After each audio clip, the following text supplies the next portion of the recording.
خوشبو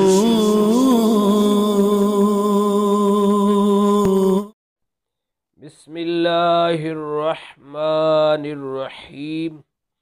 الصلاۃ والسلام علیک یا رسول اللہ وعلی آلک واصحابک یا حبیب اللہ۔ معزز ناظرین و سامعین، آج ہم جس پیاری روایت کو سننے کی سعادت حاصل کریں گے، اس روایت کو علامہ جلال الدین سیوطی شافعی رحمۃ اللہ علیہ نے اپنی کتاب تاریخ الخلفاء کے اندر نقل فرمایا، لکھا۔ یہ جلال الدین سیوطی وہ شخصیت ہیں کہ جنہیں 75 سے زائد مرتبہ جاگتے ہوئے بیداری میں دیدار مصطفیٰ صلی اللہ علیہ وسلم نصیب ہوا، اور علامہ یوسف بن اسماعیل نبہانی رحمۃ اللہ علیہ نے اس روایت کو اپنی کتاب حجت اللہ علی العالمین کے اندر لکھا، اور امام مالک نے موطا امام مالک کے اندر لکھا۔ حضرت سیدنا ابو بکر صدیق رضی اللہ تعالیٰ عنہ، خلیفہ اول، یار غار اور یار مزار، نبیوں کے بعد انسانوں میں جن کا سب سے بلند و بالا مقام ہے، مرتبہ ہے، جو خلیفہ اول ہیں، نبی کریم صلی اللہ علیہ وسلم کے پیارے پہلے خلیفہ ہیں، یار غار اور یار مزار ہیں۔ آپ کا مرض وفات، یعنی وہ مرض کہ جس کے اندر آپ کی وفات ہوئی، آپ نے دنیا سے پردہ فرمایا، مرض وفات کے اندر آپ نے ام المومنین بی بی عائشہ صدیقہ طیبہ طاہرہ رضی اللہ تعالی عنہا سے فرمایا کہ عائشہ، آج کے بعد میرا مال وارثوں کا مال ہوگا، اور میں اسی مرض میں دنیا سے چلا جاؤں گا، اور میرا یہ مال تقسیم ہوگا وارثوں کے اندر، اور تم یاد رکھنا، تم اور تمہارے 2 بھائی اور 2 بہنیں یہ آپس میں تقسیم کر لیں، ان کی تقسیم کاری ہو جائے۔ ام المومنین بی بی عائشہ صدیقہ طیبہ طاہرہ رضی اللہ تعالیٰ عنہا عرض کرتی ہیں، ابا جان، میری تو ایک ہی بہن ہے بی بی اسما، اور میری یہ 2 بہنیں آپ کن کو فرما رہے ہیں؟ تو جناب صدیق اکبر رضی اللہ تعالیٰ عنہ، عاشق اکبر، یار غار اور یار مزار، جنہوں نے ہر چیز نبی کریم صلی اللہ علیہ وسلم پہ قربان کی ہے، اور اللہ نے پھر مصطفیٰ کا صدقہ ایسا فضل فرمایا ہے۔ آپ نے فرمایا کہ جو میری زوجہ بنت خارجہ ہے، اس کے شکم کے اندر، وہ حاملہ ہے، اس کے شکم کے اندر بیٹی ہے، بیٹی پیدا ہوگی، وہ تمہاری دوسری بہن ہے۔ اب علامہ زرقانی آپ اس روایت کی شرح میں فرماتے ہیں کہ آپ نے جس طرح فرمایا تھا واقعی بیٹی پیدا ہوئی، تو اب ذرا دیکھیے جناب صدیق اکبر کا علم کہ آپ اللہ کی عطا سے، رسول اللہ کے وسیلے سے جو نور ملا ہے، اس نور کی روشنی میں جو علم ملا ہے، علم غیب ملا ہے کہ ماں کے پیٹ میں کیا ہے، یہ کوئی نہیں جان سکتا، یہ تو اللہ جانتا ہے، سورہ لقمان کے اندر جو بیان ہے۔ لیکن اس سے یہ سمجھ لینا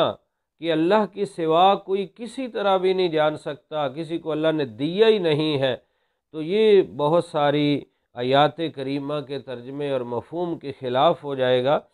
وہاں ہے کہ ذاتی طور پر اللہ کی عطا کے بغیر تو کوئی نہیں جان سکتا، اللہ کا علم ازلی، ابدی، ذاتی ہے، اور مخلوق کو، نبیوں کو، صحابہ کو، اولیاء کو جو اللہ نے دیا ہے، وہ اللہ کا دیا ہوا ہے، اور اس پر بہت ساری قرآنی آیات بھی ہیں۔ سورۃ آل عمران کی آیت نمبر 49 پڑھ لیجئے، عیسیٰ علیہ السلام کا واقعہ۔ سورۃ آل عمران کی آیت نمبر 179 پڑھ لیجئے، اور سورۃ نمل کے اندر پڑھ لیجئے، سورۃ کہف کے اندر پڑھ لیجئے، سورۃ تکویر کی آیت نمبر 30 تقریباً جو وما ہوا علی الغیب بدانین یہ پڑھ لیجئے، یا سورۃ جن کی آیت نمبر 27 اور 28 پڑھ لیجئے۔ ان میں اللہ تعالیٰ نے علم کو دینے کا ذکر فرمایا، تو یہ اللہ کا دیا ہوا ہے۔ شرک وہ نہیں ہو سکتا کہ جو اللہ کا عطا کیا ہوا ہے، اللہ کا ذاتی ازلی ابدی ہے۔ تو اس لیے بہت ساری آیات کریمہ احادیث طیبہ ہیں، خیر موضوع لمبا ہو جائے گا۔ جناب صدیق اکبر رضی اللہ تعالیٰ عنہ پہلے ہی بیان فرما رہے ہیں، اور آج اگر سائنس کی روشنی میں ہم دیکھیں تو الٹرا ساؤنڈ مشین کے ذریعے لوگ بڑا پہلے ہی پوچھ لیتے ہیں کہ لڑکا ہے کہ لڑکی ہے، معاملات ہو جاتے ہیں، لیکن اس میں تو غلطی کمی کوتاہی بھی ہو سکتی ہے،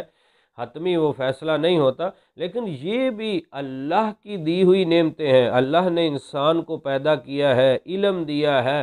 پھر نعمتیں دی ہیں، چیزیں دی ہیں، جن کے ذریعے اس نے ایسے آلات بنائے کہ جن سے وہ ان چیزوں کو جان سکتا ہے قبل از وقت۔ یہ بھی اللہ کا دیا ہوا ہے۔ یہ نار، بجلی، برق، نار سے چلتی ہیں چیزیں، لیکن اللہ اپنے پیاروں کو نور عطا فرماتا ہے۔ بخاری شریف میں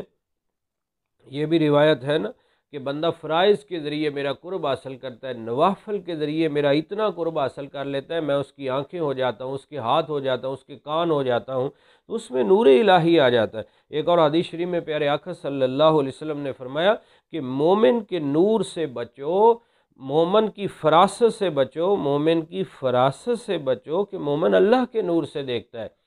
تو اس میں بھی اس نور کا ذکر ہے۔ تو اللہ تعالیٰ اپنے پیاروں کو وہ نور عطا فرماتا ہے جس سے وہ غیبی چیزوں کو جان لیتے ہیں، وہ آئندہ کے بارے میں بتا دیتے ہیں، اور یہی جناب صدیق اکبر رضی اللہ تعالیٰ عنہ نے ارشاد فرمایا کہ ابھی شکم کے اندر ہے، اور یہ بھی بتا دیا کہ بیٹی ہوگی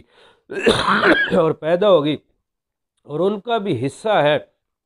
اور پھر وہی ہوا۔ اور دوسرا یہ بھی بتا دیا، مرض تو آتے رہتے ہیں لیکن یہ بندے کو نہیں پتا ہوتا کہ میں اب چلا جاؤں گا۔ آپ نے یہ بھی بتا دیا کہ اب میں زندہ نہیں رہوں گا، میرا وصال ہو جائے گا، اسی مرض کے اندر میں دنیا سے چلا جاؤں گا۔ تو یہ بھی آپ نے بتا دیا۔ دو کرامتوں کا ذکر ہے، دو غیبی خبروں کا ذکر ہے، ایک دنیا سے جانے کا، اپنے مال کا فرما دیا وارثوں کا ہو جائے گا، اور دوسرا بیٹی کی ولادت کی خوشخبری بھی سنا دی، اور اس کے حصے کے بارے میں بھی ارشاد فرما دیا۔ تو اس سے ہمیں یہ عقیدہ اور نظریہ جو اہل سنت و جماعت کا ہے، جو نبی کریم سے لے کر آج تک صوفیاء، علماء، صلحاء اور مومنین کا ہے کہ اللہ کی عطا سے نبیوں کو علم غیب دیا جاتا ہے، پھر نبیوں کی وساطت سے، نبیوں کے وسیلہ جلیلہ سے اولیاء کو اللہ اپنے پیاروں کو نوازتا ہے۔ اللہ رب العزت ہمیں عقیدہ بھی سمجھنے اور شان صدیق اکبر بھی سمجھنے اور ان کے نورانی راستے پر چلنے کی توفیق نصیب فرمائے۔ آمین بجاہ نبی الامین صلی اللہ علیہ وسلم۔